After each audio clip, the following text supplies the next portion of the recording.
Hello every one. അപ്പോൾ അടുത്ത topic എന്ന് പറയുന്നത് ഹോമോലോഗസ് സീരീസ് ആണ്. അപ്പോൾ നമുക്ക് ഈ വേർഡിൽ നിന്ന് തന്നെ പറയാം സീരീസ് അല്ലേ. നിങ്ങൾക്ക് എല്ലാവർക്കും അറിയാവുന്ന പോലെ സീരീസ് എന്ന് വെച്ച് കഴിഞ്ഞാൽ തമ്മിൽ റിലേഷൻ അല്ല എന്നുള്ള ഒരു മീനിങ് ആണ്. അപ്പോൾ തമ്മിൽ റിലേഷൻ അല്ല, അല്ലെങ്കിൽ തമ്മിൽ സിമിലർ ആയിട്ടുള്ള ഒബ്ജക്ട്സിനെയോ നമ്പേഴ്സിനെയോ ഇവൻസിനെയോ എന്തിനു വേണമെങ്കിലും നമുക്ക് സീരീസ് എന്ന് പറയാം അല്ലേ.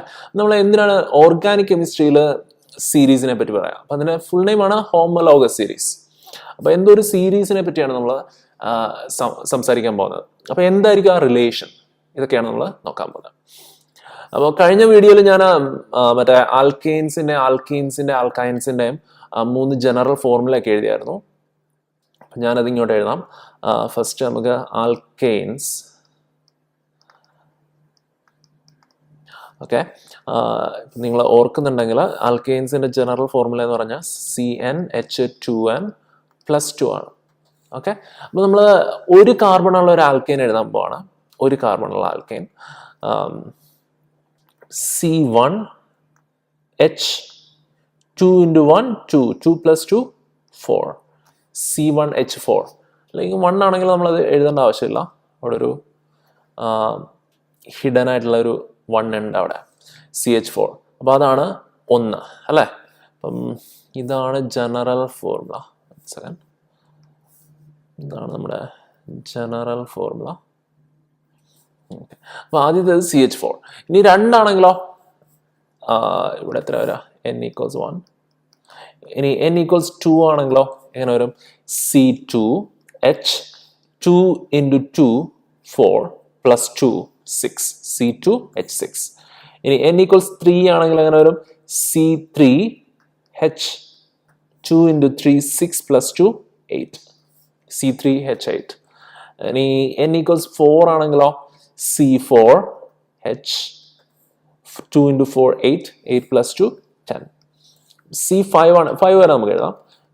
C5 ആണെങ്കിലോ C5H 2 × 5 10 + 2 12.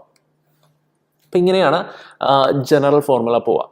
കാർബണിൻ്റെ എണ്ണം അനുസരിച്ച് ഒരു ഇൻക്രീസിങ് ഓർഡറിൽ CH4 C2H6 C3H8 C4H10 C5H12.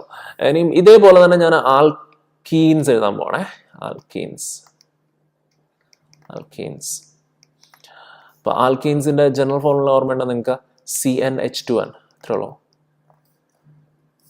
Okay, അപ്പോൾ ഇതാണ് എൻ്റെ ജനറൽ ഫോർമുല. 2 തുടങ്ങാം. ഓക്കെ, ഡബിൾ ബോണ്ട് വേണമെങ്കിൽ മിനിമം നമുക്ക് 2 എണ്ണം വേണം, 2 കാർബൺ ആറ്റം വേണം. സോ C2 N2 ആവുന്ന സമയത്ത് H2 × 2 4 C2H4 അല്ലേ.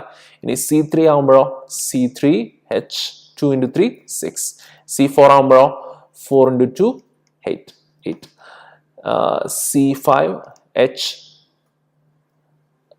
5 × 2 10 C5H10. അപ്പം ഇങ്ങനെയാണ് പോവുക. അഗെയിൻ ഇൻക്രീസിങ് ഓർഡറിൽ N = 1 ഇല്ല, കാരണം ഡബിൾ ബോണ്ട് വേണമെങ്കിൽ മിനിമം 2 കാർബൺ ആറ്റംസ് വേണം. അപ്പോൾ അതുകൊണ്ട് നമ്മൾ 2 നിന്നാണ് തുടങ്ങിയത്. C2H4 C3H6 C4H8 C5H10. ഇനിയും ഇതേപോലെ തന്നെ ഞാൻ ആൽക്കൈൻസ് എഴുതാണ്. ഇതുവരെ നമ്മൾ പുതിയതായിട്ടൊന്നും പഠിച്ചില്ല, ജസ്റ്റ് കഴിഞ്ഞ ടോപ്പിക്കിൻ്റെ കുറച്ച് എക്സാമ്പിൾസ് മാത്രമേ എഴുതുന്നുള്ളൂ. CnH2n -2 അല്ലേ, -2. അപ്പം അഗെയിൻ 1 ഞാൻ എഴുതുന്നില്ല, നമുക്ക് 2 നിന്ന് സ്റ്റാർട്ട് ചെയ്യാം.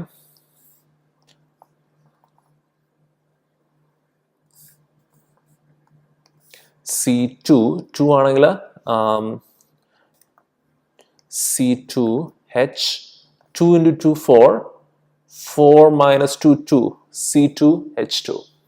ഇനി 3 ആണെങ്കിലോ C3 3 × 2 6 6 - 2 4 C3H4. ഇനി C4 ആണെങ്കിലോ H എത്ര വരും, 2 × 4 8 8 - 2 6. ഇനി C5 ആവുമ്പോഴോ H എത്ര വരും, 2 × 5 10 10 - 2 8. ഓക്കെ, ഇതൊന്നും നിങ്ങൾക്ക് പുതിയതല്ല. നമ്മൾ കഴിഞ്ഞ ക്ലാസ്സിൽ കഴിഞ്ഞ വീഡിയോയിൽ നമ്മൾ ഇത് മൊത്തം സംസാരിച്ചാണ്. അപ്പോൾ നമുക്ക് ഇവിടെ എന്താണ് ഇവർ തമ്മിലുള്ള റിലേഷൻ എന്ന് നമുക്ക് നോക്കാം. ഓക്കെ, അപ്പൊ ഞാൻ എന്ത് ചെയ്യാൻ പോകുന്ന വെച്ച് കഴിഞ്ഞാൽ അടുത്തടുത്തുള്ള 2 ഹൈഡ്രോ കാർബൺസ് എടുത്തിട്ട് അതിനെ നമ്മൾ സബ്ട്രാക്ട് ചെയ്യാൻ പോവാണ്. നമ്മൾ ആ റിലേഷൻ കണ്ടുപിടിക്കുകയാണേ. ഞാൻ ഇവരെ രണ്ടുപേരെ എടുത്തിട്ട് ഞാൻ സബ്ട്രാക്ട് ചെയ്യണേ. അപ്പൊ എന്തുവരും നോക്കാം. ഞാൻ ഇങ്ങോട്ട് മാറ്റി സബ്ട്രാക്ട് ചെയ്യാം. എന്നിട്ട് നമുക്ക് അവിടോട്ട് നമുക്ക് റിസൾട്ട് എഴുതാം. അപ്പോൾ വേണ്ട second one minus first one, അങ്ങനെയാണ് നമ്മൾ ചെയ്യാം. അപ്പോൾ C5H12 മൈനസ് C4H10 അല്ലേ. അപ്പോൾ 12 ഹൈഡ്രജനിൽ നിന്ന് 10 ഹൈഡ്രജൻ പോയാൽ എത്ര ഹൈഡ്രജൻ ഉണ്ട്? 2 ഹൈഡ്രജൻ.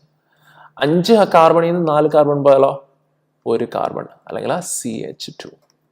അപ്പൊ ഇവർ തമ്മിലുള്ള വ്യത്യാസം എന്താണ്? CH2. ഓക്കെ, ഇനി ഞാൻ വേണ്ടേ ഇവർ തമ്മിൽ എടുക്കാൻ പോണേ. ഇവർ തമ്മിൽ നോക്കുകയാണേ. നിങ്ങൾക്ക് ഇഷ്ടമുള്ള 2 എണ്ണം എടുക്കാം, ഒരു പ്രശ്നമില്ല. ഞാൻ 2-3 എക്സാമ്പിൾ കാണിക്കുന്നേ ഉള്ളൂ. അപ്പോൾ C3H8 മൈനസ് C2H6. 8 ഹൈഡ്രജനിൽ നിന്ന് 6 ഹൈഡ്രജൻ പോയാൽ ബാക്കി 2 ഹൈഡ്രജൻ. 3 കാർബണിൽ നിന്ന് 2 കാർബൺ പോയാൽ 1 കാർബൺ. എന്താണ് വ്യത്യാസം? CH2. ഓക്കെ, ഇനി ഞാൻ ഇത് ഇവിടെ നോക്കാം. ഇവിടെ നമുക്ക് 2 എണ്ണം എടുക്കാം. അഗൈൻ ഇവർ 2 എണ്ണം എടുക്കാം. കുറയ്ക്കാൻ പോണ. അപ്പം C4H8 മൈനസ് C3H6 എന്തുവരും നോക്കാം. 8 ഹൈഡ്രജനിൽ നിന്ന് 6 ഹൈഡ്രജൻ പോയാൽ 2 ഹൈഡ്രജൻ. 4 കാർബണിൽ നിന്ന് 3 കാർബൺ പോയാൽ 1 കാർബൺ. CH2. ഇനി നമുക്ക് എന്താണ് ആൽക്കൈനും വെച്ചിട്ട് ഒരു എക്സാമ്പിൾ നോക്കാം. ഇവർ രണ്ടുപേരും എടുക്കുകയാണ്. അവസാനത്തെ 2 ആൾക്കാരെ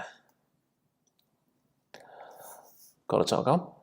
C5H8 മൈനസ് C4H6. അപ്പോൾ 8 ഹൈഡ്രജനിൽ നിന്ന് 6 ഹൈഡ്രജൻ പോയാൽ 2 ഹൈഡ്രജൻ. 5 കാർബണിൽ നിന്ന് 4 കാർബൺ പോയാൽ 1 കാർബൺ. അപ്പോൾ എന്തോരും? CH2 അല്ലെ. അപ്പോൾ നിങ്ങൾക്ക് ഇപ്പോൾ റിലേഷൻ മനസ്സിലായി കാണും. അടുത്തടുത്തുള്ള ഏത് 2 ഹൈഡ്രോ കാർബൺസ് എടുത്തിട്ട് അവരെ തമ്മിൽ സബ്ട്രാക്ട് ചെയ്ത് നോക്കിയാലും അവർ തമ്മിലുള്ള ഡിഫറൻസ് എന്ന് വെച്ച് കഴിഞ്ഞാൽ CH2 ആയിരിക്കും. അപ്പം ഇവരുടെ റിലേഷൻ എന്ന് വെച്ച് കഴിഞ്ഞാൽ അടുത്തടുത്തുള്ള ഹൈഡ്രോ കാർബൺസ് തമ്മിലുള്ള ഡിഫറൻസ് എത്രയായിരിക്കും? CH2 ആയിരിക്കും. അതുകൊണ്ടാണ് ഇവരെ നമ്മളൊരു സീരീസ് എന്ന് പറയുന്നത്, അല്ലെങ്കിൽ അതുകൊണ്ടാണ് ഇവരെ നമ്മൾ ഒരു ഹോമോലോഗസ് സീരീസ് എന്ന് പറയാം. ഓക്കെ.